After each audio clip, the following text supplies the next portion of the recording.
everyone. My name is James Mielke, and I'm the creative director here at Tigertron in New York City. And I'm here to talk with the GTVR guys about our game Jupiter and Mars and what makes the game unique when played in VR. So let's get to it.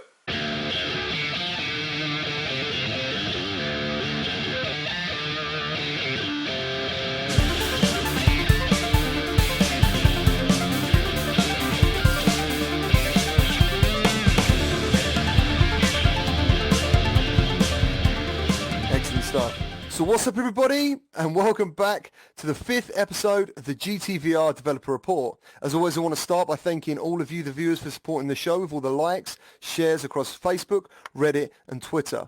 And for those who are new to the show, this is all about bringing you closer to VR developers, exploring some of their past within the gaming industry, which might take some time, some Q&A with our live studio audience of VR enthusiasts and content creators, and this is all made possible thanks to Rec Room.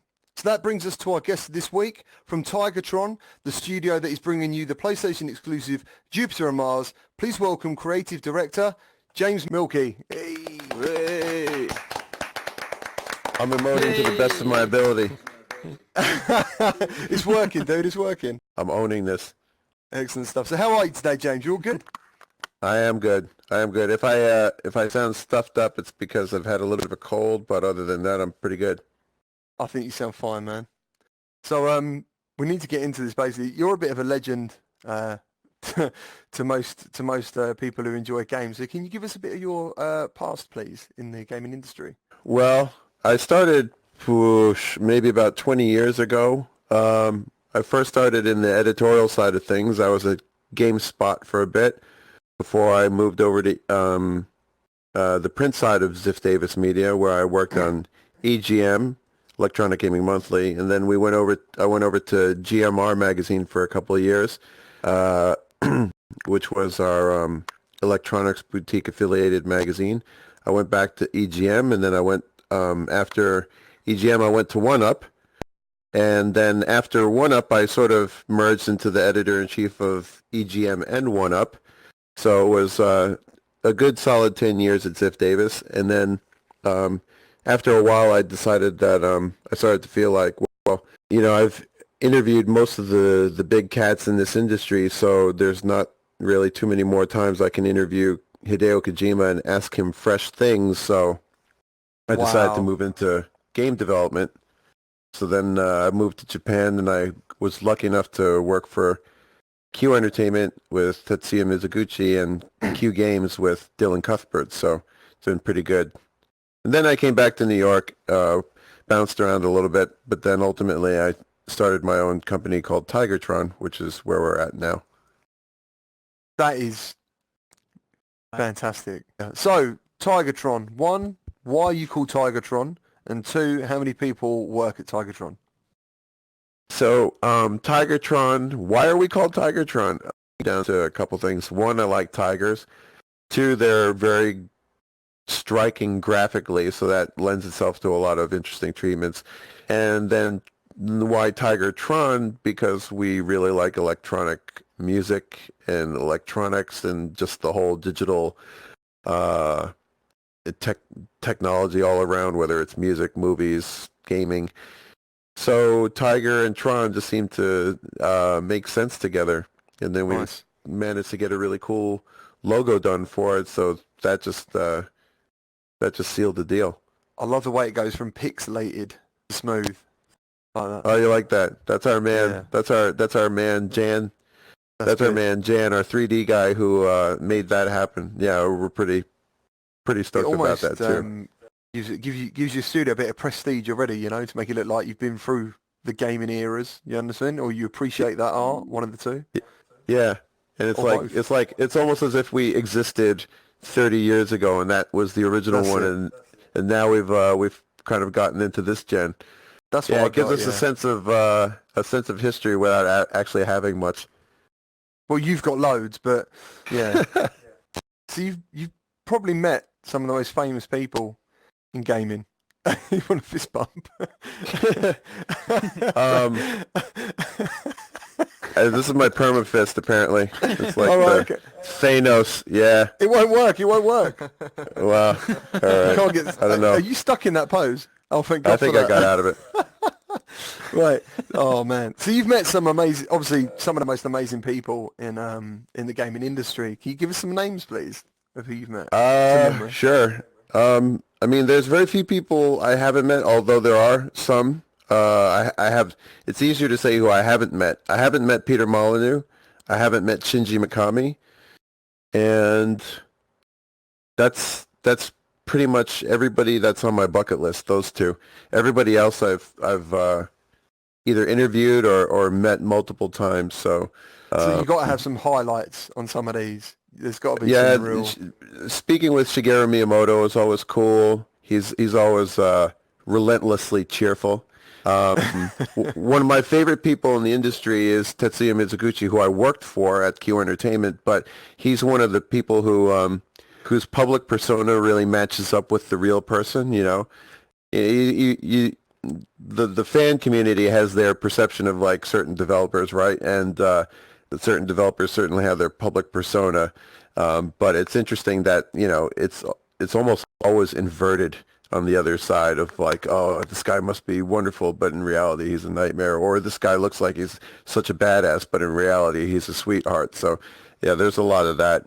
Tomonobu Itagaki is one of my best friends. He looks, with the sunglasses and his public persona, he looks like, he looks like he's really hardcore, but he is one of the nicest, most generous, thoughtful individuals I've ever met in the game industry. So he's a good family friend. Fantastic.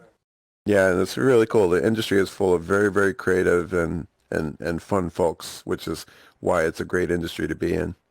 Oh man, like some of those names are just they're dreams to some people. You know what I mean? Yeah, yeah. They're legends. So that's really cool, and it's a real pleasure to meet you. And Oh, I'm sure thanks. all the others feel the same. You guys are super cool. Like I said, it's like being on the good ship Yellow Submarine and speaking with the Beatles. It's just got that kind of surrealist vibe, you know? Yeah, yeah. And most developers who jump in and do this show with us are genuinely quite blown away by it, and they really enjoy it. And the guys from the Wizards Carbon Studios, Pal Gadger, he actually wants to be part of the audience as well, to come in and like do some of the interviews. He's really, really enjoyed it. Do you like the backdrop? Are you enjoying the level? I do. I'm like so thoroughly impressed by like what you guys have done here. I know that like you built it all from scratch, and all these the Jupiter and Mars dolphins. You really got them down. You get the mega crab here. This is like ultra crab. Has the crab got a name? Yeah, his name's Crab, and here's a bonus Jupiter circling around this let's call it seaweed. Yeah, no, it's really well done. I'm totally enjoying the simplicity and yet the complexity of this room. Yeah, Rec Room is a beautiful thing.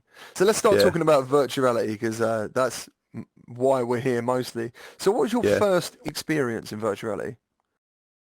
The first time I tried virtual reality, let's see, I was working at a small studio in Brooklyn called Turbo, and we trying to remember if it was it must have been an Oculus. And the first thing I tried were I think the default demos that came with the device, which was a roller coaster, and then there was just like a cathedral that you could stand in, and you do that first thing that you do when you first try on VR, which is you reach out and try and touch the thing. You're looking up at the ceiling, and like you're like, wow, that feels like you're in a real space, and that you're the anchor point for the whole camera perspective. And it seems so obvious and so easy when you finally try it, but like that's what I always imagined virtual reality would be. Every VR, I'm using quotes here, but every VR system that has ever been before has just been basically a big screen in front of your face, but you haven't been in that space. You're just watching it in a headset. But now, when Oculus came out, that was exactly how I imagined it, and it blows my mind that it took so long to like get to that place where you actually feel like you're in the room. Yeah. But yeah, the Oculus is a game changer. I really love VR, and we chose VR because of the fact that it does feel so fresh. It doesn't matter what you play in VR. It could be Pong. It could be Pac-Man. The simplest concept becomes a whole new thing in VR. Imagine if you're playing as Pac-Man and you're running down a hallway and you're like freaking out because you turn a corner and Blinky is right there and you're like, ah, and you want to run the other way. I mean, that is a completely different experience than what we've been playing for the last 35 years in Pac-Man, you know? Absolutely. I mean, that passion and those what you're talking about is the reason that some of these guys are content providers, and this show is here because it changes your life. It changes your perception of gaming. For me personally, and I've said it before, I was not bored of gaming, but I just wasn't getting that buzz out of it like I used to get. And then I played virtual reality for the first time, and I was like, this is the thing that I've been waiting for. Yeah. And it just blew me away. So you say you've done some demos. So have you got any other headsets, or what? Have you ever played any other games since then? Ironically, I don't have an Oculus Rift. We primarily develop on our PSVRs, but we also have an Oculus Go, and I've also played with the things that you can download to your iPhone and put into one of those third-party headsets experience in VR. And so yeah, I've kept my feet wet in the VR format for quite a number of years now, and it's always entertaining. Some things, most of the things that you find on your phone just tend to be sort of VR experiences, like, oh, here I am at in a VR Taylor Swift concert or something like that, or here's a thing where you get to walk across a tightrope across the World Trade Center or something like that. It's like it's like a bit of a kind of a scripted experience, but as far as real games go, most of the stuff that I play is on PSVR. Yeah. So Jupiter and Mars, is that an exclusive to PlayStation, and will it always remain so?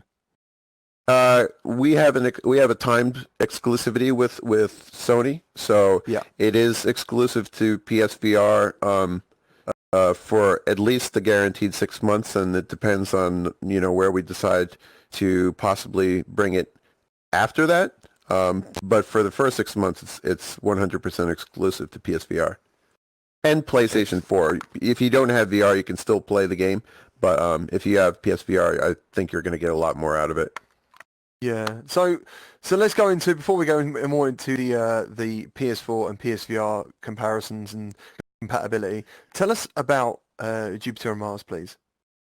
Okay, so it's interesting. Jupiter and Mars has had a bit of a long journey, coming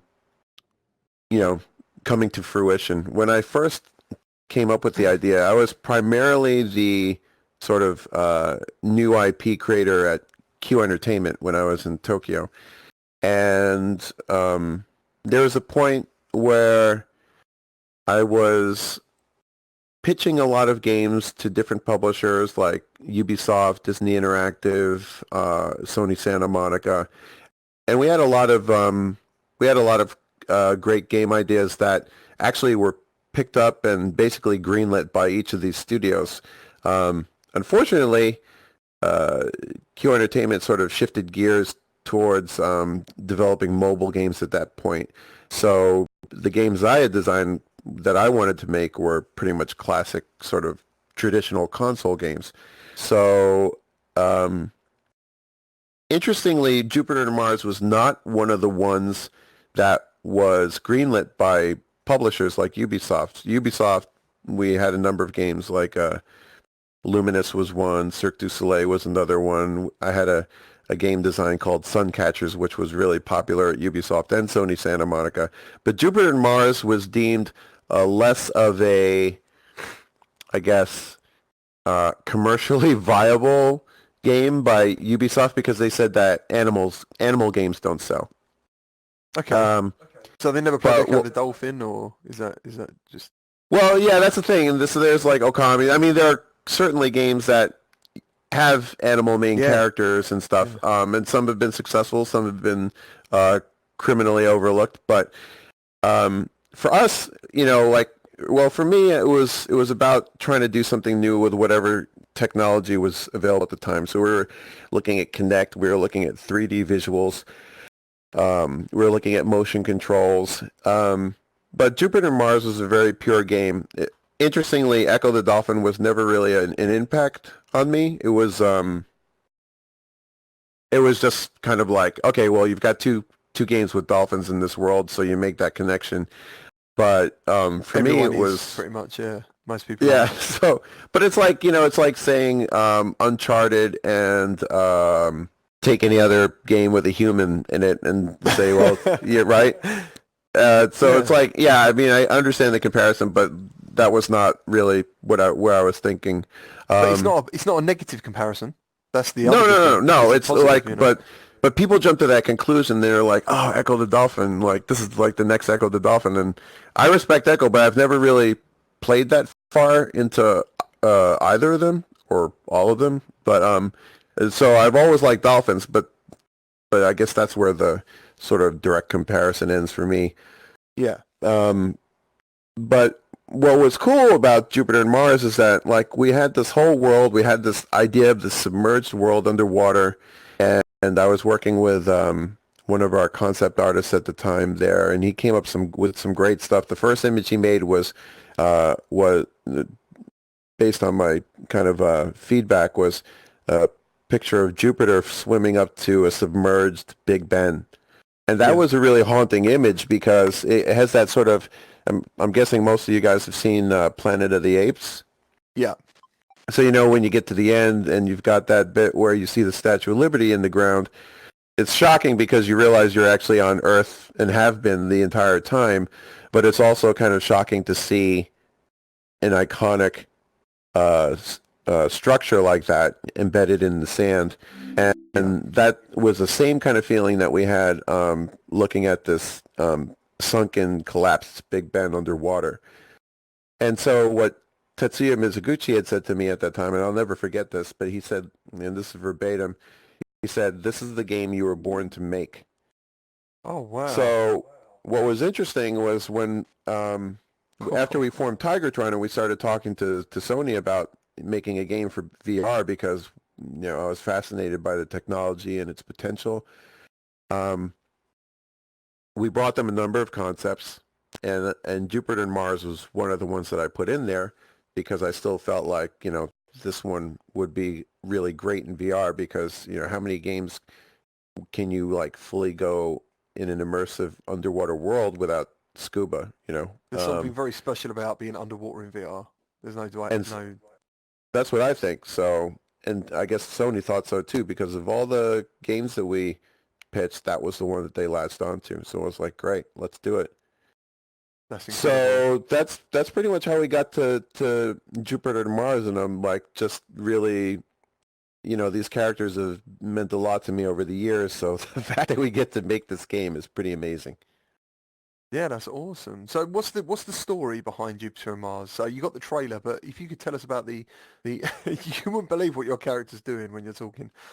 This is If you just could, like a idling animations, I you're think. like dancing, you're stretching, you're rubbing the back of your head. There's all sorts of things going on. So Jupiter and Mars, when I first came up with the concept, was a book called The World Without Us. And the book details basically what would happen to the planet Earth if humans just were gone. Like if we stopped everything that we're doing, all the industrial manufacturing, all the pollution, everything. If everything just stopped now, how long would it take for the world to recover, right? And so it details how long, what would happen 5 years from now, 10 years from now, 25, 50, 75, 100, 200, and the book was cool, but what's even better is this TV series. I think it's on the History Channel called Life After People. It's a very point blank name, Life After People in the World Without Us. Life After People basically shows you, like through CG recreations and actual real world examples, like in Chernobyl, for example, people don't live there anymore. So they've had a chance to see what happens over 5, 10, 15, 25 years, how the Earth reclaims things after a while. The Earth bounces back. So it's interesting to see what happens. So the world of Jupiter and Mars takes place in a future Earth. You know, there's no specific set time, but mankind has been gone for a while. It's probably generations into the future. The world is actually bouncing back, and the oceans are reclaiming themselves. Corals coming back, but there are areas where mankind's industrial legacy remains, and you know it's still disrupting sea life. You know, things are nuclear powered in the future, so things keep going, and as long as they keep going, although there is wear and tear and mechanical breakdowns and stuff like that, if it keeps going, it keeps perpetuating, you know, the negative effects on the environment. So the sea life is still being affected by all these machines, especially around where people used to live. And the elders, this ancient race of kind of super whale, these sentient whales, they're too big to actually affect things themselves, so they basically summon Jupiter and Mars to help them because they're smaller, they're agile, they're more nimble, they have echolocation powers, they can see in the dark, to help shut these things down so that the ocean can restore itself and that everything can come back to life. So Nice. that's what Jupiter and Mars are basically tasked with, and the game is about their journey. That sounds mind-blowing. Well, I hope it is. We'll see. It's it's not for me to decide. We're just making the game. Well, hopefully people will enjoy it, of course. It sounds amazing. So is there any differences in content between the PlayStation VR and the PS4? Because I'm not sure. It sounds like you developed both from the get-go, so I'd imagine they're quite similar, or they are the same. Well, the game is fundamentally the same, but when we started building it in VR first. So it's not like a console game with the VR mode tacked on. It's fully playable in VR. It's fully Super. playable without VR, because, you know, although we designed it to be the best experience in VR, there are a lot of people who don't have PSVR who have lined up to play this game when we've shown it around the world. And, you know, it's amazing how the diversity of people who show up and how long they wait. That's one of the things that was super impressive. And we always intended to make it playable to non-VR owners as well, just because, you know, if you write an album, you want as many people to hear it as possible. You make a movie, you want people to see it. So we want people to play the game. And it does look beautiful in non-VR as well, because we're not having to render everything twice. So it looks super sharp and cool. See, hopefully that is a gateway, isn't it? Because I know if I had a game like yours or Wipeout, if it had PlayStation VR compatible written on it, I'd be sitting there thinking, I really want to see what this is about. So that's pretty cool. Yeah, that's what we're hoping, and so Sony is hoping too. You know, it's like it was even Sony has recommended, you know, that it be playable, or, you know, that it be a simultaneous launch, because we were thinking about launching as PSVR specifically and regular non-VR afterwards, but they said you should do it at once, so that way everybody who's, you know, excited about it can jump in and at the start. It sounds absolutely superb, because obviously that means then it's a physical game as well, and we don't have too many PlayStation VR physical games. Yeah. So right, what I'm going to do, I'm going to pass you over now to our beautiful, you got it there? Beautiful content providers and VR enthusiasts. That's awesome. Everybody's got a different color. The amazing LSB. The amazing LSB's mic isn't working. Yes, sir. The amazing LSB. It's very nice to meet you. I just wanted to say you're one of my biggest heroes. I've been reading and following your accomplishments in the gaming community for years now. I mean, since I was a child. So it's a pleasure to meet you. Likewise. I never thought I'd actually have a chance to meet one of the people that I kind of grew up idolizing. So that's a very special moment for me. Oh man. Are there heart icons here? Love is in the air, everywhere I look around. There might be. There might be. It's okay. Yeah. You just, in my opinion, you've accomplished a lot in your career, and now moving in from like talking about games to actually making them is just like, it's incredible to have followed your career from beginning till almost in the middle. I Anyway, appreciate hearing that because the entire time I was in the editorial field, it was cool because it was creative, making magazines and websites and coming up with these cool features and trying to make the best stories we possibly could. Um, but as someone who, I never really had a plan to get into the game industry specifically. I just liked games from a very early age. But as someone who was actually went to college to be like an illustrator and designer, I got to put those abilities to use in the publishing field. But for 10 years, I was basically talking about other people's art, and when I just really wanted to make it myself. So the fact that I'm here now is just a really fortunate thing for me, and I'm very grateful. So I appreciate hearing it from your perspective because oh yes, it, congratulations really on what you've been able to accomplish. I can't wait for this game.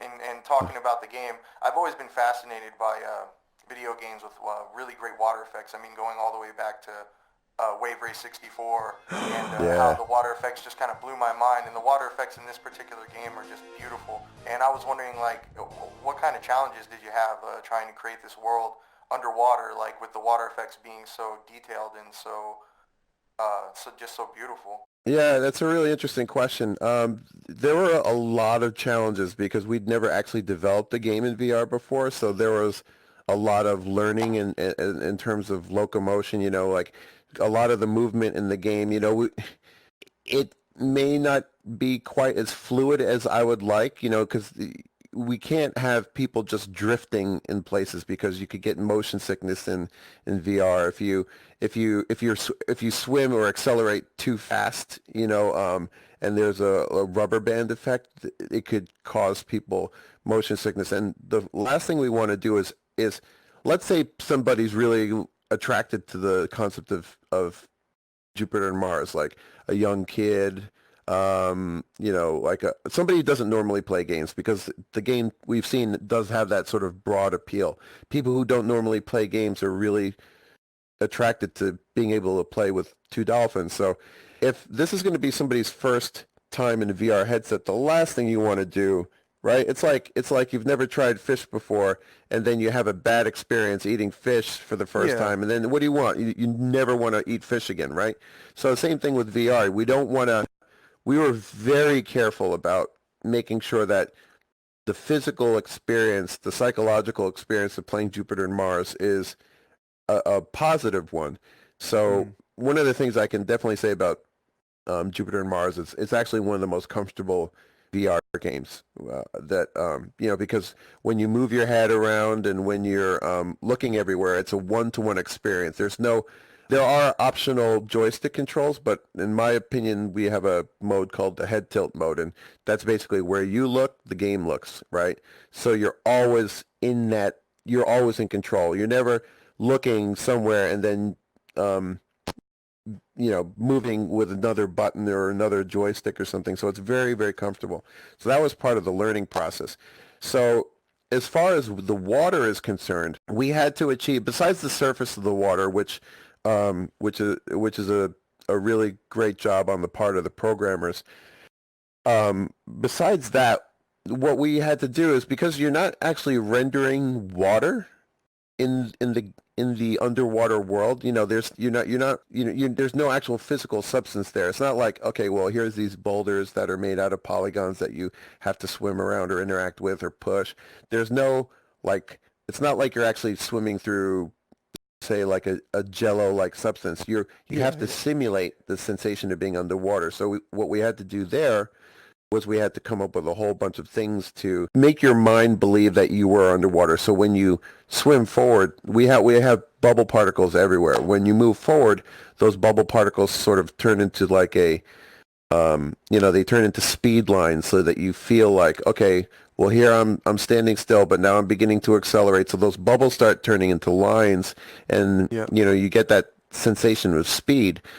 And what's also interesting is that depending on the size of the space, if you're in a very small, compact corridor with a lot of vegetation or something, you're going to feel that sense of speed much more tangibly than in some of the open areas, like the last level of the game. where it's a huge cavernous space. You're going to feel like you're going super slow, but that's just because there's not as many physical reference points to swim past. Right on. Thank you for answering my question, man. And once again, it's a great pleasure to meet you. Thanks so much. I'm going to hand you over to Taz. You guys actually have an actual microphone. Yeah. No expense spared, yeah. Hello there, my name's Taz. I'm from Tasman Gaming and I represent the New Zealand audience from over here. There's not many of us, so thank you for letting me on the show. I wanted to talk about a couple of things really. The echolocation that I've seen used in a couple of different games, I think Stifled and Blind are the two that I've heard it's been used in. The way that you've done it though, I've been doing some research, and the way that you've implemented it is when you're travelling along, you unlock the different areas, and you've got different shades go from like the darkened areas and the light areas. And I wanted to know how you've done that in relation to adding the awesome musical sound score to go alongside it, like the flow effect, if you will. How much challenges were involved in doing something like that?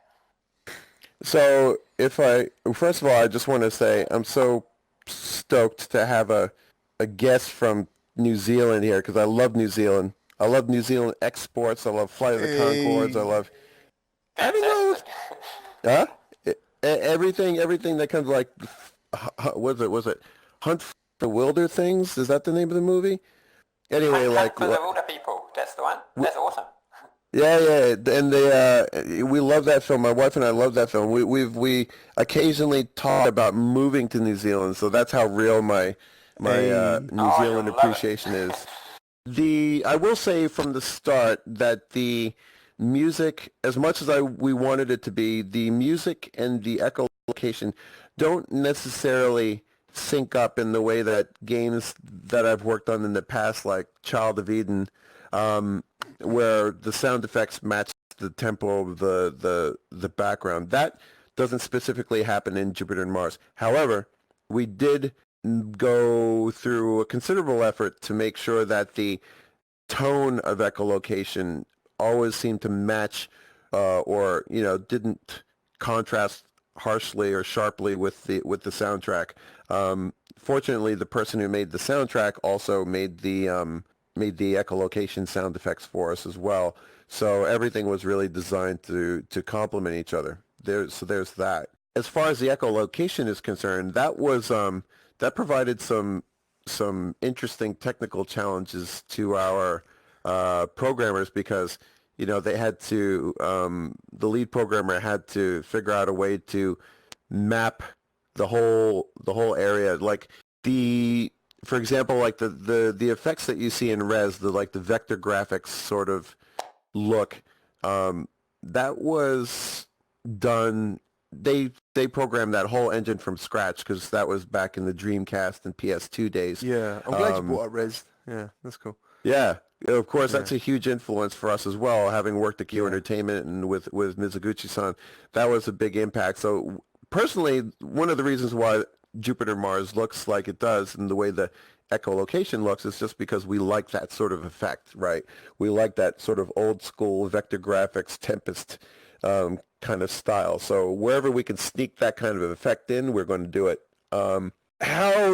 Since I'm not a programmer, I just have to basically default to saying that our programmer did a kick-ass job making that happen, because whereas in the past with Res and stuff, they were doing that using a proprietary engine and proprietary libraries and coding techniques. For us, we're using Unreal.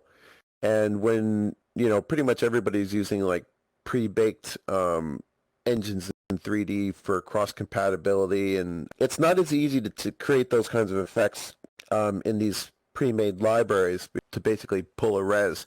So our programmer had to jump through quite a few hoops in order to make it happen. But when he did make it happen, when we finally saw it on screen, it was like, oh, there it is. That's it. That's it. And so we spent the next year at least fine-tuning it, like, when you press the echolocation button, Can you spam it? Is there a cooldown? How far is the initial distance? You know, that you can upgrade it a couple times so that the range and its effectiveness extends.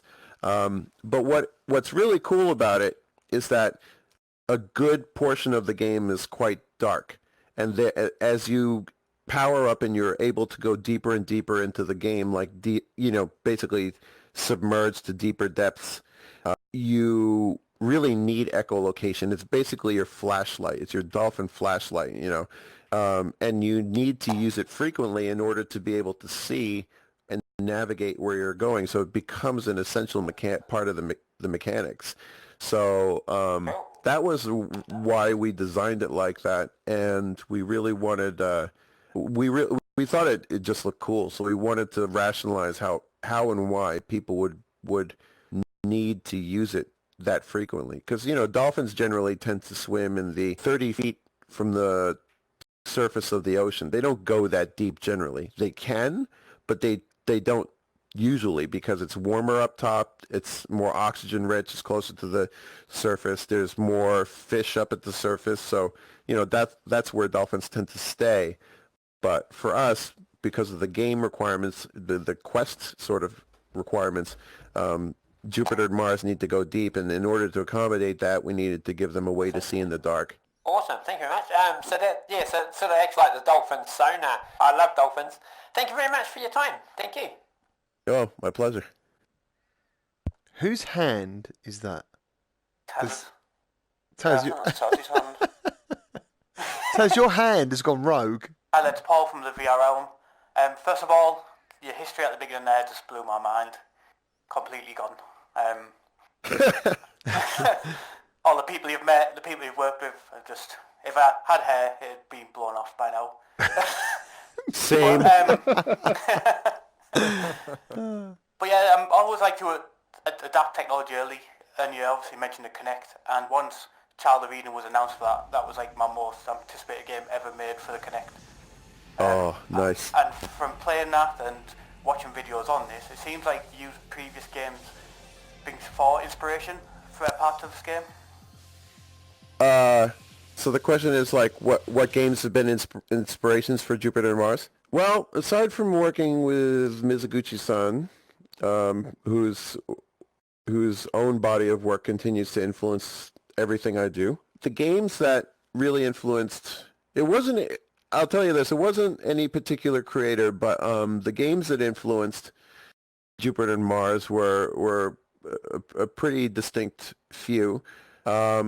The works of Fumito Ueda, who is another friend of mine, his work really has influenced us. Like for example, The Last Guardian, right? So I love that game. I love just having a companion, because I don't play that many multiplayer online games, right? I'm not a Fortnite guy because I'm too old for that. So I like being able to like take my time and really envelop myself in the world that somebody's made. So The Last Guardian is a great game to me. I know that like controlling Trico can be tricky, and I'm pretty sure that was part of the design decisions from his whole team, but it makes it so much more believable, right? And in fact, I consulted with Ueda-san when we started off with Jupiter and Mars, and I asked him for some advice, and probably his most poignant piece of advice was, don't make Mars too smart, because you don't want Mars to be the win button, right? Where it's like, oh, he solves all your problems.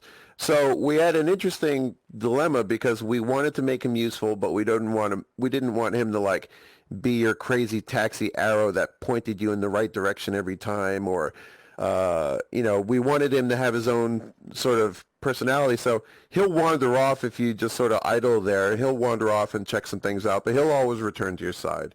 And if you ever start moving, he'll be right there at your side, because we figured that in the VR game, right, it's largely a solitary experience. You're there by yourself. You've got this headset strapped on. You may have friends or family watching you, but you're mostly in it by yourself. So to prevent this game from feeling too lonely, we wanted to have a companion there that you relied on, that you got used to having around. And there are some surprises in the game where you know, I don't want to ruin them, but you will at some point become separated from Mars. And I remember when my wife was playing that, she told me that after she had become separated from Mars, it really gave her a bit of anxiety because, you know, she's so used to having him there. And I was like, that's exactly the feeling I want you to have. I want you to have that like sense of loss. So that's excellent. That was excellent advice from Ueda-san. As for other games that influence Jupiter and Mars, Super Metroid is one, or Metroid in general, because there are power-ups. There are staggered power-ups that kind of, you can't access certain areas of the game until you get certain power-ups that let you dive deeper or swim against the current, stuff like that. And those are inspired by Super Metroid. I'm not saying that you're going to have a Super Metroid-like experience, but that's, you know, what influenced us there. Another game was Panzer Dragoon Zwei, the second one, because of the sort of multiple paths and the transformation of the dragon in that game, depending on how you played. I will say that there were a lot of things that just for time and budget reasons we weren't able to put into Jupiter and Mars as much as we would have liked, but so it's not necessarily a one-to-one comparable experience to Panzer Dragoon 5, but that was where our initial thoughts came from. The Last Guardian as well. Yeah. And of course, games like Rez and Child of Eden, which I worked on because of its, you know, the sort of vector graphic style, the day glow colors, the focus on electronic music, and those are our primary influences. That's fantastic. Thank you. Good games as well. I've just went into them to do The Last Guardian all in VR after the little experience they give us, really. Oh, the demo, yeah. Yeah, there was like a VR experience of it, wasn't there? It's funny you brought up, so what about ICO? Do you remember that game with the girl? Oh yeah, Eco. Oh yeah. That's another one. All of Ueda-san's games are interesting in that they have this very interesting dual relationship, right? In Eco, it's Eco and Yorda. And then in the Shadow of the Colossus, it's you and Agro, your horse, and then in the Last Guardian, it's the boy and Trico. Yeah. So he always has like this sort of companion, and which is really cool because it you know, I far prefer that than playing something like Chrono Cross where you've got like, you know, 37, 43, 72 NPC characters that you interact with for meaningless amounts of time. I'd rather spend an entire game with a character that I really get to know. And you know, Eco and The Last Guardian are yeah. I worried so much about Yorda when playing Eco, you know, and that is one of my all-time top 10 favorite games. So that's certainly an influence. So Shadow of the Colossus, my son, he's a massive Zelda fan. So I played Shadow of the Colossus when he was about 2. He didn't really get it or whatever, and then it was remastered on the PS3. Yeah. And you know, he always talked about Epona, and I said to him, aggro is like means a lot to me. When you lose, when that happens in that game, and you lose a horse, I was devastated. And so he played it, and he also played the remaster like I did, and it became one of his favourite games of all time because the musical score in that game is absolutely mind-blowing, and that is in my top 10 favourite games of all time, Shadow of the Colossus. Yeah, like all of Ueda's games are in my top 10, so that's like 30% of my top 10 belongs to Ueda-san because he's got 3 games, and they're all in there. Yeah. The soundtrack for The Last Guardian is absolutely wicked too. All the soundtracks are beautiful. Yeah. But yeah, it's huge influence, that man. Sorry, that was my fan bit. I do apologise. He was talking about something that really means a lot to me. Shadow of the Colossus for me is like my dream. But yeah. You got triggered. I got triggered, man. Like, I was like, I can hear the music now. When you talk about it, I could hear music, and I was like, I love this game. Sorry, DJ, over to you. Well, hi, James. It's really nice to meet you. Oh, likewise. Well, I was just wondering how long a typical playthrough of the game's going to last. How long a playthrough of Jupiter Mars is going to last? Yeah. It's interesting. Initially we were hoping that, because when we started developing this 2 years ago, so 2 years is a long time in the game industry, especially when it's like a new technology. 2 years after the Vita launched, it was basically kind of a done deal in the West. Fantastic But piece of hardware as well. But yeah.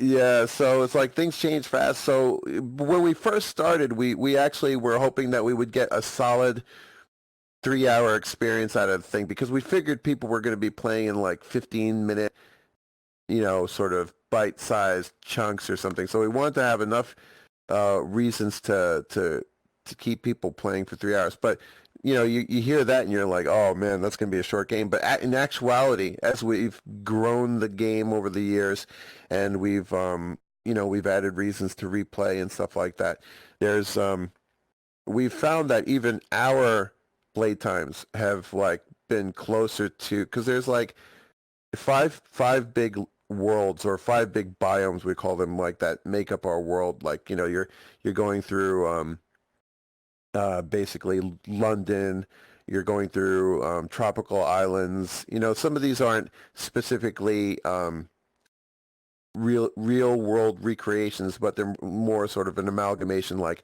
Asian islands, like our biome called Plastic Beach is like kind of an amalgamation of like Kowloon City, Japan, and some East Asian islands where plastic pollution is such a huge impact. So that's like sort of like a metaphor for Asia. Then we have a Greek level called Poseidon. We don't call them by their human names because dolphins and whales don't have any time or need for human names, so we call them different things. But they're basically, analogies for these different parts of our world. And there's 5 big biomes in the game, and then there's multiple layers of depth that you need power-ups to descend further and further into, and not every biome has the same amount of tiers. So finding all the things and sort of figuring your way out, because like, with games like Journey, they don't have like a overworld map that shows you exactly where to go or what to do or where you've been. You've got to figure it out. You've got to use your tools. And we found that even with us playing, and we're the developers, with us playing, we're clocking in over 5 hours. So I have to believe that, like, somebody who's never been through the world before is going to have an even more substantial experience. And on paper it might not sound like the longest thing, but I think Eco, I guess, like, if you're speed running it, you get through it in about 3 hours or so. Or the thing is about like that. virtual reality is like a recent game, and it's a conversation all the time. There's a game that came out called A Fisherman's Tale. Yeah. And first playthrough, figuring out all the puzzles, is only about an hour and a half long. It's about 90 minutes. But I don't know anyone who can't recommend it. It is absolutely mind-blowing and a fantastic experience. Do you know what I'm saying? So Yeah. I think that outweighs the time, because you walk away and go, that's a real memory now. That is something different. Yeah. You'll never forget it. Yeah, so...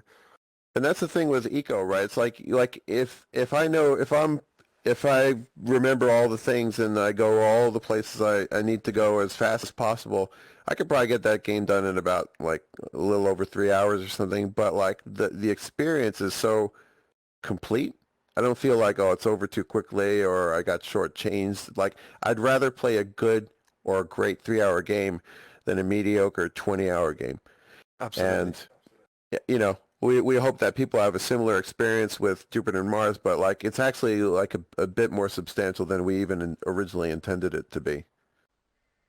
Very cool. Yeah, I can't wait to jump into the world icons, swing around exploring everything. So yeah, sounds really, really good. Thank you. I can't wait to hear your feedback. Oh, sure, yeah. So when you mentioned at the beginning about the game being like maybe played in 50, is that 15-minute intervals. Is that because of the VR? Because I imagine when VR, some of the earlier games were all about blinders and making people not feel ill, and they didn't know how long people could like be in VR for, and I mean, was that part of it as well? Because like nowadays, I can be in VR. Well, I've done a 24-hour cancer research stream. I was pretty much in VR Oh, wow. for most of the day. I think I took 3 hours out to play Red Dead, but apart from that, I was playing VR all the time. Was that part of something to do with that, maybe? Or Yeah, like when 15 minutes, well, of course people can play it for as long as they want to. It all depends on an individual's stamina, but we didn't want people to have to slog through like, okay, well, there's 45 minutes between checkpoints, or one game that's like, I think it was like Final Fantasy 13 or something like that. It took forever to get to the first save point, and that just like drove me up a wall. So we didn't want to force people into something like that. So we made it a pick up and play game, but we also made it, there's no downside to playing at length as well. So, it just comes down to your personal taste. But at the time when we were first designing it, we wanted to make sure that, we didn't know VR we knew less about VR then than we do now. We didn't want people to, some people, I've seen some people who play for 5 minutes and, not Jupiter and Mars specifically, but like just VR in general. And like after 5 minutes, they got to just stop because just having the headset on, having the headphones on, it's a bit, I know it's like a hermetically sealed environment. Some people can deal with it. Some people need some fresh air.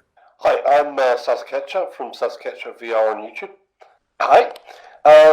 It's great hearing about some of the other stuff there as well, and Res and all the stuff like that was brilliant as well. One of my things is with the VR industry as well and indie developers is that it's a very new industry. You're right on the bleeding edge of stuff. And obviously there is a lot of indie development out there with these games. And you've actually gone for a similar award that was awarded to Polyarc as well, which was the Unreal Engine grant. Oh, yeah. I was just wondering if you could say a bit about that for the development side, because obviously a game being released, you've still got to fund that game and things like that go to getting it done to bring it to people. But how was the approach for going to grants and things like that do exist out there as an indie developer? What did you have to do to get those grants and to sort of like fund the game as well? Well, that's an interesting question. And to be clear, for our part at Tigertron, we have only received, besides the funding that we received from Sony to make Jupiter and Mars, we have only ever received one grant, and that was the Unreal Developers Grant. And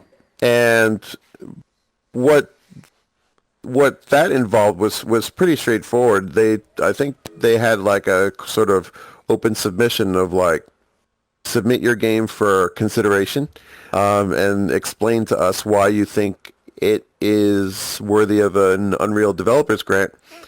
And so we basically said that like, well, more or less, like I'm paraphrasing what our internal discussion was, is like, well, there's a lot of people that use Unreal, of course, right? And usually it's to great effect. It's like, in a game like, Gears of War or something like that, which has these super high detailed textures, bump mapping, like all these creative, amazing lighting techniques, you're using all the bells and whistles, and you see Unreal used in a lot of shooters, because that's kind of like how they started out, making Unreal Tournament and games like that. That's in their DNA.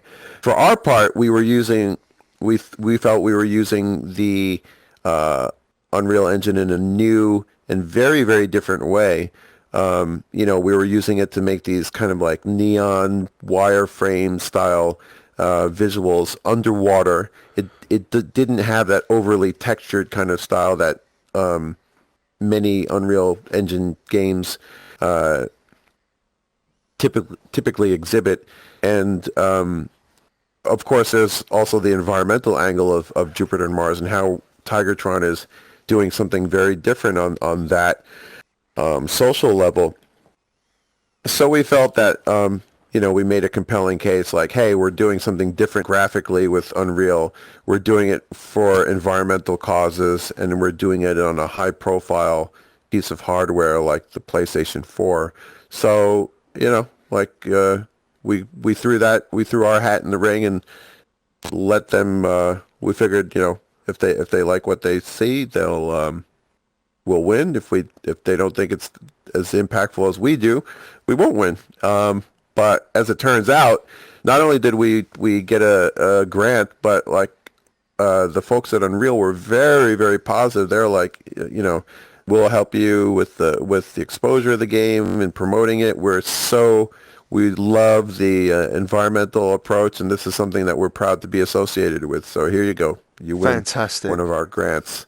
Yeah, awesome. So that was really nice to it felt like it validated the whole effort. It wasn't, I don't want to get into the financials of it because it wasn't like, oh, okay, well, we can extend development for another year or anything like that. But it was nice, and anything helps.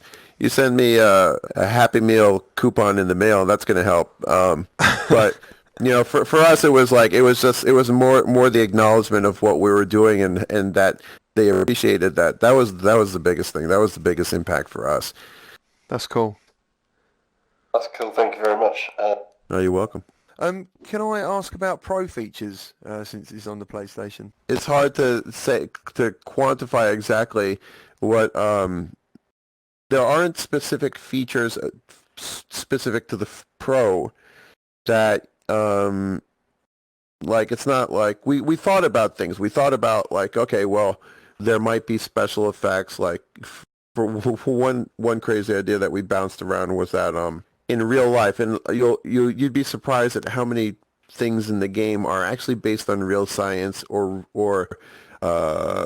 things that actually happen in the real world, like the acoustic noise pollution threats in the game are actually based on real things that exist in the world now to keep fish like orcas away from their feeding grounds so that scientists can work unmolested, let's say. So we took those concepts and we amplified them up. But as far as, we have pufferfish in the game, for example. So one of the ideas is that we're toying with the idea of having Jupiter and Mars eat pufferfish and then experience these really, really trippy sort of psychedelic filter effects that might only happen if you had a PS4 Pro. But we started to think that we didn't want to punish anybody for not having the Pro, because you never know who's got what for whatever reason. So we wanted to make sure that everybody had the best experience they could possibly have. If you have a Pro, you're certainly going to experience a higher frame rate for sure. I mean, that's not super exciting, but it's nice when you're playing it. Higher frame rate, sharper resolutions, and on the Pro, especially when you're not playing in VR, the game looks super, super sharp. It looks really lovely on a HD TV in 4K. It looks gorgeous.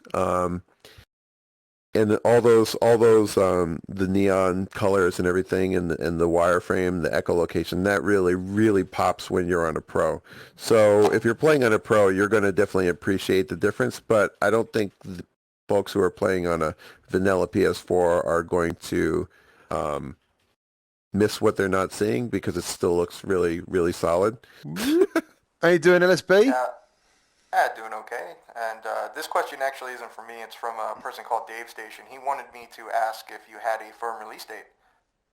Well, we're currently, I would like to know that too. We're currently in submission with Sony. We're fixing up any, bugs or technical requirements. And once we're past that, now that we're in the home stretch where it's getting really close. Right now what we're saying is spring 2019. So it's not that much longer of a wait. When we do have a release date, trust me, everybody will know, because we are going to make some noise about it, so that so awareness is high. Sounds great. And my personal question would be, are you guys looking at making a demo for this game? You know, that's something that's interesting. We're such a small team, right? So anytime we have to make any kind of technical request, it takes a lot of time to put even the smallest things together. So I don't think we're going to have a demo. It would require us getting like another programmer or on board, or delaying the release of the game so that our lead programmer could tie off a certain portion of the game, because when we do that, we have to submit to Sony and we have to go through the very same hoops that we do just to release the game, but we would have to do that again for a demo. If we had a bigger team and, like, let's say the game wasn't due to come out for another 6 months, that's something we might do. But now that we're actually this close to actually getting the game out, I don't think that's probably something we're going to be able to physically manage before we release the game. That seems to be a growing trend with VR games. It's just people wanting to get it finished before they even think about bringing out the demo. Thank you for your input. Oh, no problem.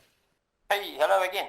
Hello. Thank you for coming and visiting us today and for your discussion. Now, just one thing, Danish Gaming, should I say, wanted to ask. Did you say Danish Bacon? Yeah. I was waiting for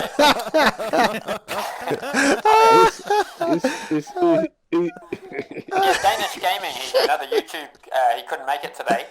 He wanted to know if the story gameplay comes out as level or mission based. Oh, okay.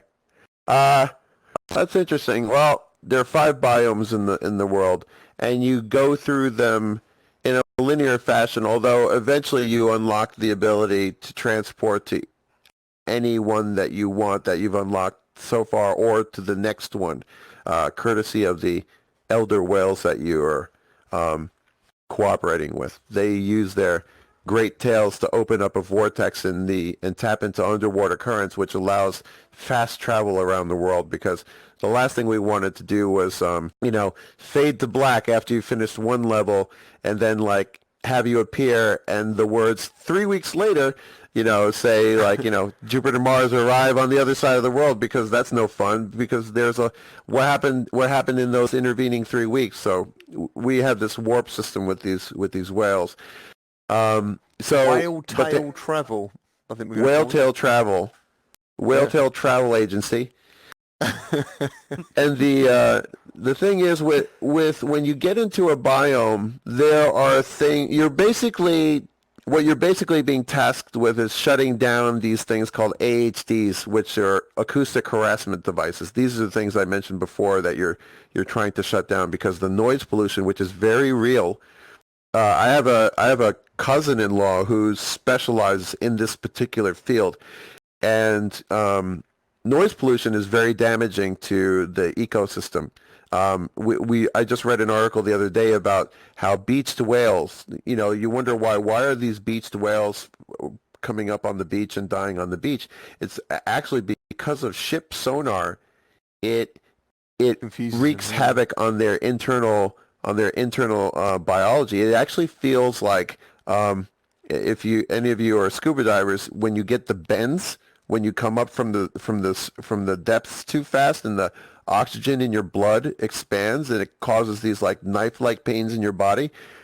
Ship sonar actually creates that same phenomenon in whales. And if you see a whale on a beach, that's because it basically felt like it was being attacked by the sound and couldn't do anything except run aground.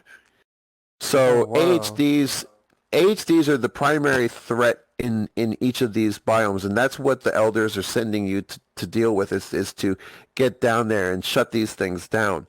And then basically what you're having to do is you're looking for ways to deactivate the power source to these AHDs, and basically it's like powering down these things or destroying them through any means possible, so that the sea life can return to the areas.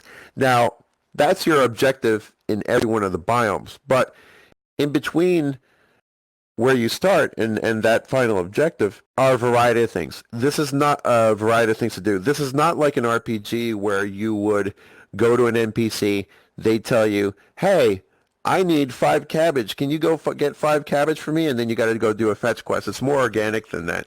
Like one area where you're swimming through naturally, because we sort of funnel you in this way, is you find yourself in a stadium in London. And as you go through the stadium in London, like a mother whale approaches you and says, basically, and it's not first person. The messages are third person, like as because we don't want to anthropomorphize these characters and impose human personalities on these characters. This is something we were very careful about doing or not doing. But it basically, the message on screen says the mother whale begs you to rescue her calf, but she's too big to get through the entrance and chase the calf herself. So she asks you to do that. And these are things that sort of organically pop up along the way and present themselves to you. So these that sort of fills in the spaces in between, your primary objective, which is to shut down the AHDs, but it presents you with what we feel are kind of natural underwater video game organic quests. Nice. So I don't know if that really answers the question. It doesn't fall into the mission or linear bucket so easily, but that's the best way I can describe it. Can you explain more about the damage that Mars could take? Like for dying in the game, for instance, whether or not you respawn at a certain spot if something happens. Right. Sure.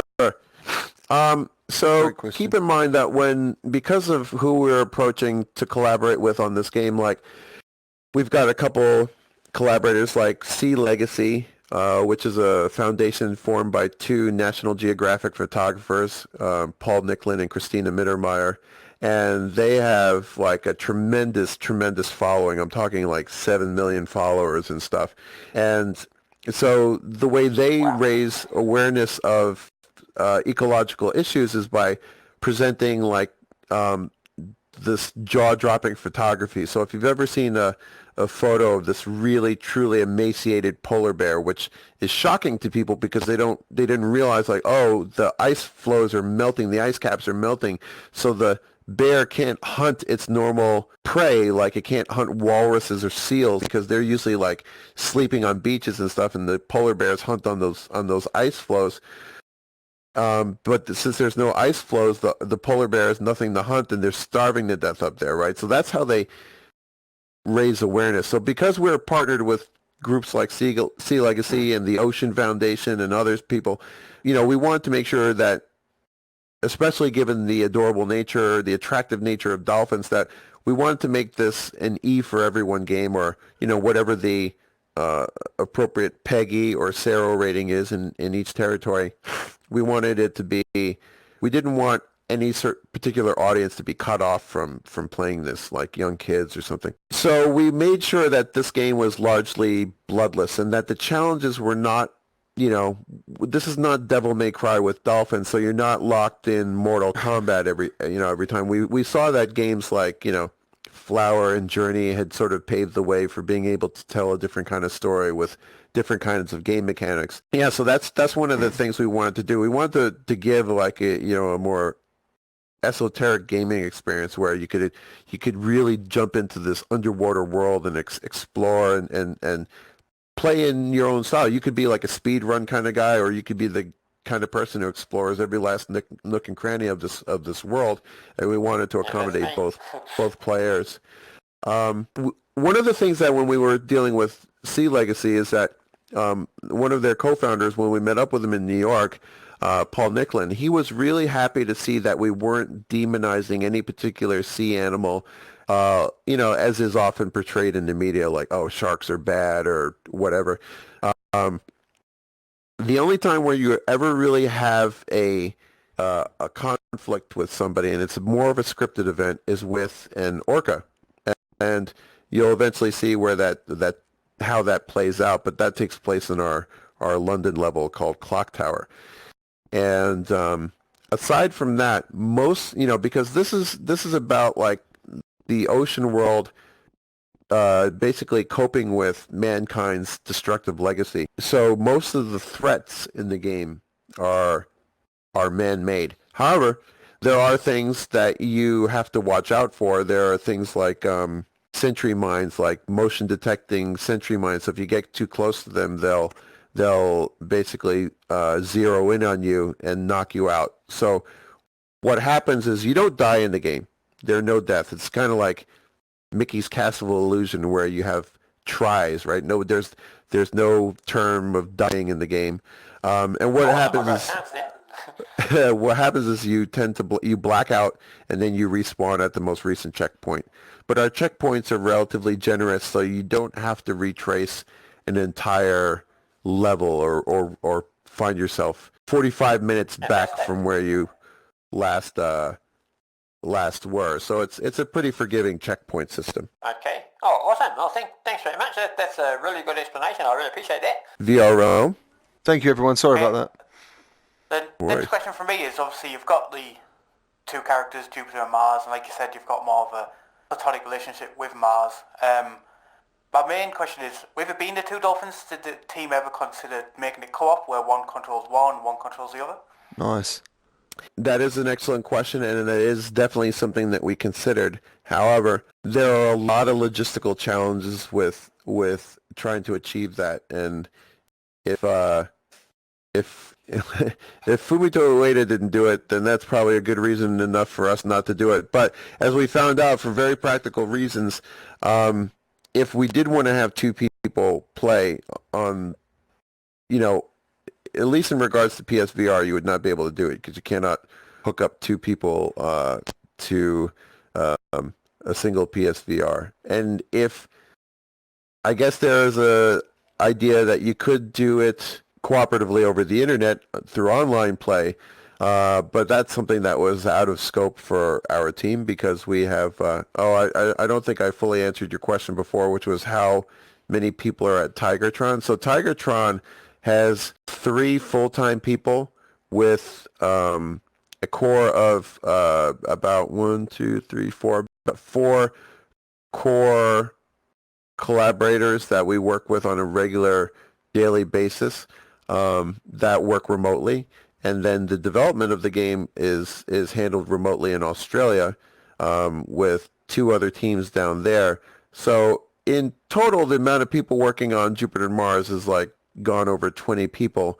But as far as Tigertron is concerned specifically, we're just basically a handful of people working out of New York coming up with the creative and the overall direction of the game. But development is handled elsewhere. But the reason why I mention that is because to create like an online co-op game where one person plays Mars and one person plays Jupiter, for us that wasn't practical just because of then we would have to start bringing in network engineering, and it would probably present its own challenges in VR that we probably were not prepared to deal with. I think that would have been too much for us to handle.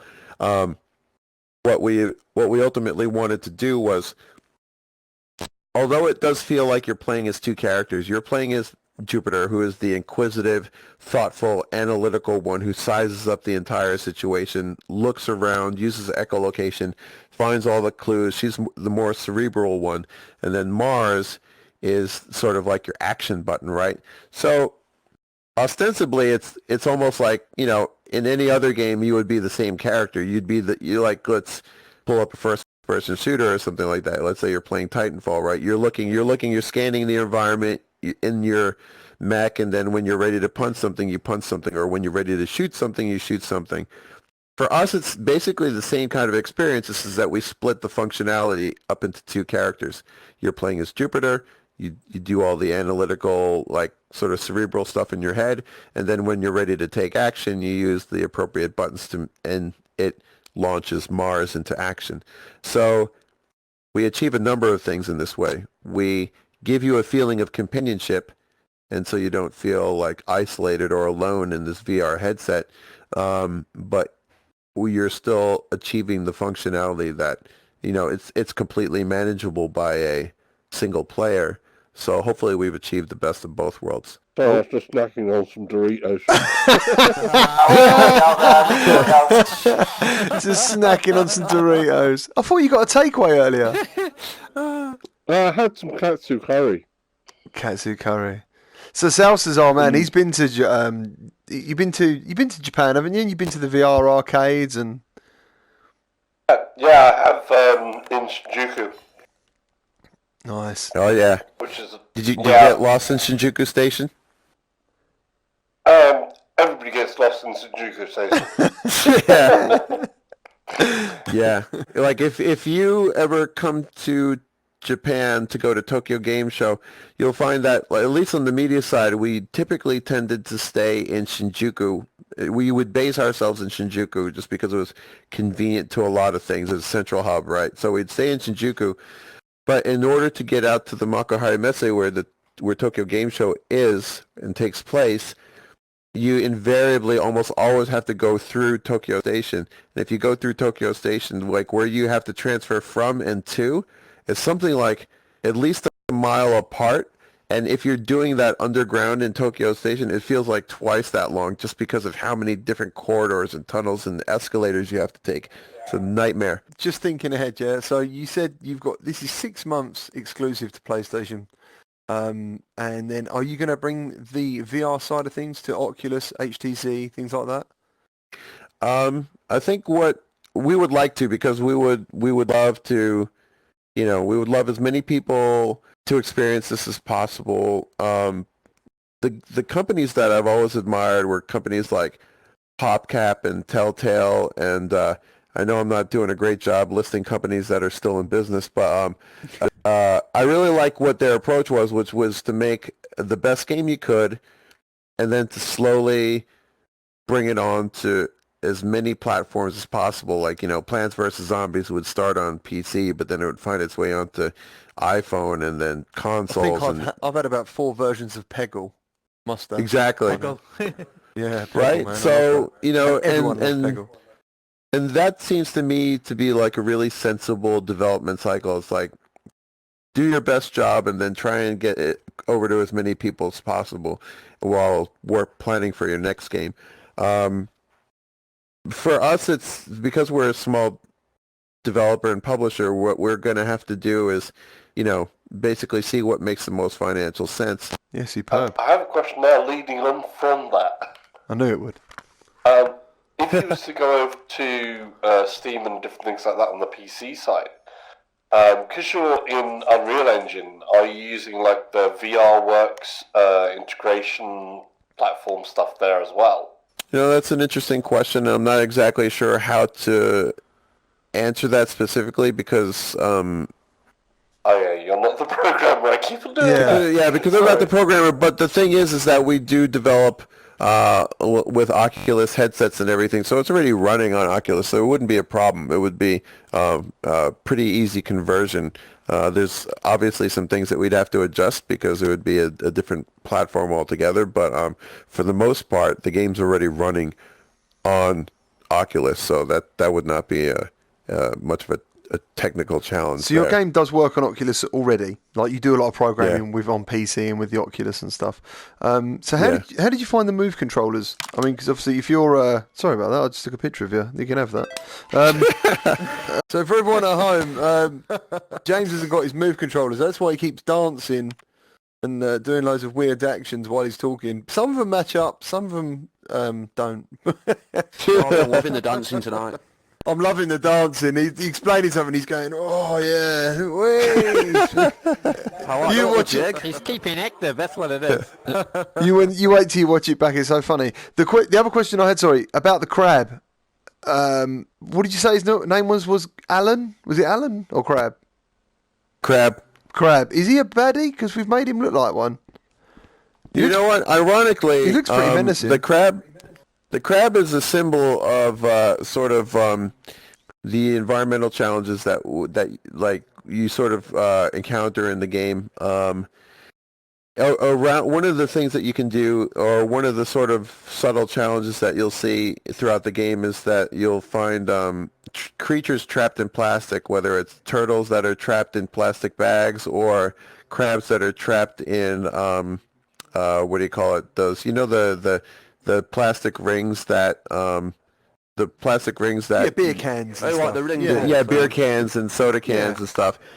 So you'll encounter these crabs that are actually like, so you'll find these crabs or that are trapped in plastic rings, or you'll find these manta rays that are covered in oils and stuff like that.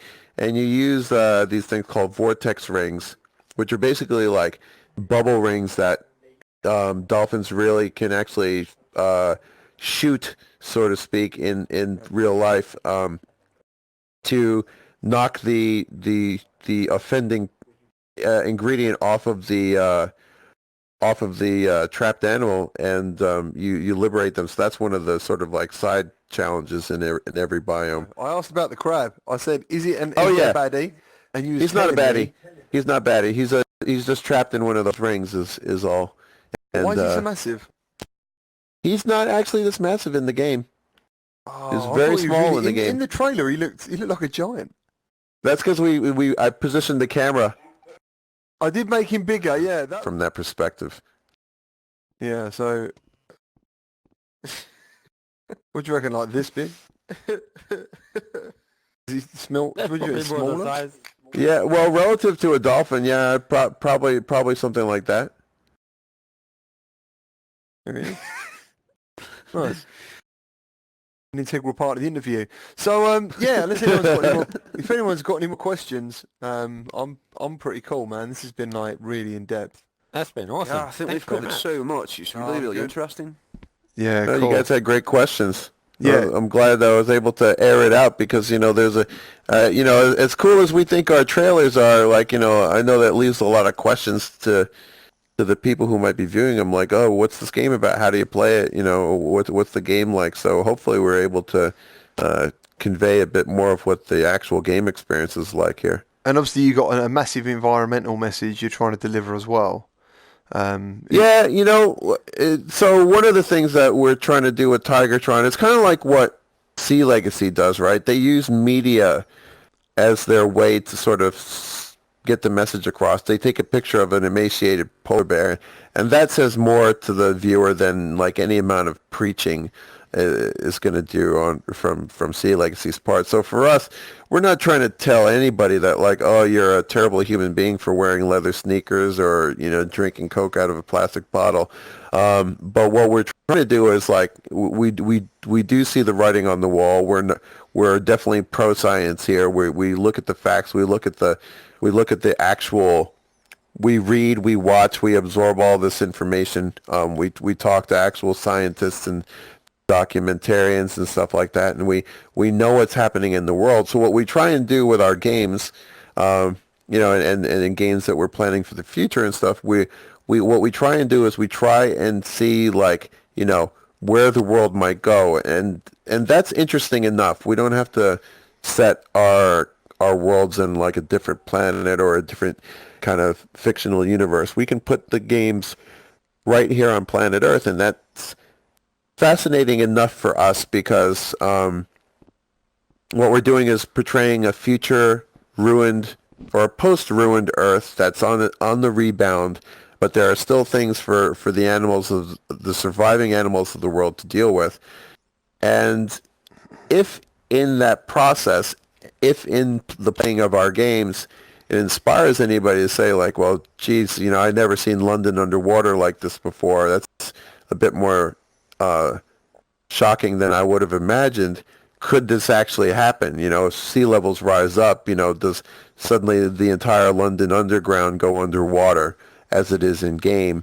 And if it makes you care enough to stop and Google something or Wikipedia something about climate change or whatever the case may be, species extinction, ocean acidification, that's good because curiosity will lead you to learning, and then educating yourself will hopefully initiate some kind of change in your lifestyle or how you want to help the planet. And if we can do that, then we've achieved a lot. That's incredible. And, it's such a real thing, isn't it, what's going on? It is so real. And I know we don't really see it enough or it's shoved in our face. Somehow complete drivel gets in the news, in my opinion. Nothing you know, I don't really care about what famous people are doing or whatever, but, you know, there's real issues going on in the world. And if your game can highlight any of that, that's fantastic. Yeah, and I will say, like, you know, I really appreciate being in this room with you guys and you know, the kind things you said about like what I've done so far. But here's where I was like a number of years ago. Like, ever since I moved back to New York, I worked for a couple of companies that, you know, I wasn't really doing what I wanted to do, and eventually that's why I decided to form Tigertron, because if I hadn't formed Tigertron, it's very possible I would have just left the gaming industry completely, because I have two kids now, and they're quite young. One just turned 9 and one just turned 5. And I'm really torn up about the world that we're leaving behind for them. And so I felt like, well, I could be doing something better with my time than just making, quote unquote, another video game. But I thought, well, I've got this leverage, I've got this sort of position in the game industry, and why not try and use this to make something better than what I've done in the past? And so fortunately we found partners who are willing to help us along the way and use this video game medium to do something different. I mean, while there may be other environmentally motivated game developers out there, I don't actually know who they are. So, you know, I feel like we're pretty unique in what we're trying to do. And, you know, if this shines a different kind of light on the video game industry, and hopefully it's a positive one, then I think we're helping expand gaming to, you know, hopefully an entirely new audience. I'm so sure your game will do well because it's got real motives. Do you know what I mean? It's got real heart involved, and usually when games are made like that, they're going to do well. So, and it's on a PlayStation, which I think there's 90 million consumers on there, and then you've got PlayStation VR as well, which I know a lot of people, and we spoke about release dates between PlayStation 4 games, PlayStation VR games. A lot of people see them as two different systems, you know, and different communities as well. Yeah. But yeah. I mean, I don't know if PlayStation have got that message, because the developers I spoke to before, they basically line up big games that are on PlayStation 4, and most of the people I know who play VR wouldn't even go near them because they're waiting for VR games. Do you know what I mean? So yeah. Well, I really hope that this game appeals to, you know, both sides, you know, for whatever reason. If they're different reasons or the same reason, I really hope that people give Jupiter and Mars a shot. You know, the feedback from our public events has been really encouraging. We've recently started to show the non-VR version out in the wild, and that's been fantastic. But up until this point, all the demos we've done in Japan and Sweden and New York, they've all been in the VR headset, and because of that, and because it takes, you know, a bit, we have to teach people a little bit about navigating in VR and stuff. It's not a quick demo. It's like, I'd say each person is having probably a 15-minute experience. And so when we were in Kyoto showing the game, you know, we had two PSVR setups going. So, you know, each one was doing about 4 people an hour, you know, so it was about 8 people an hour tops. And there are thousands of people coming into this exhibit, and you know, that people were waiting in line for like an hour, 2 hours to play the game, which was phenomenal. It's like, wow, you're waiting this long to play this game, you must really want to play it. So I think as long as people can discover the game, if the exposure is high enough, I think people are gonna hopefully like this game.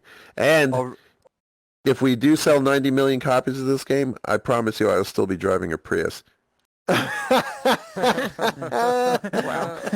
Superb, man. You looked me straight in the eye when you said that. That was like... I did, right? I was like this. I was like, Prius. That is fantastic, man. Thank you. Well, I'm sure, as everyone else will say, thank you ever so much for coming on the show, James. It's been an absolute pleasure and an honour to have you on here. Oh, it was my pleasure. The milkman. Hey, for the milkman. The milkman always delivers. Yeah, that's right.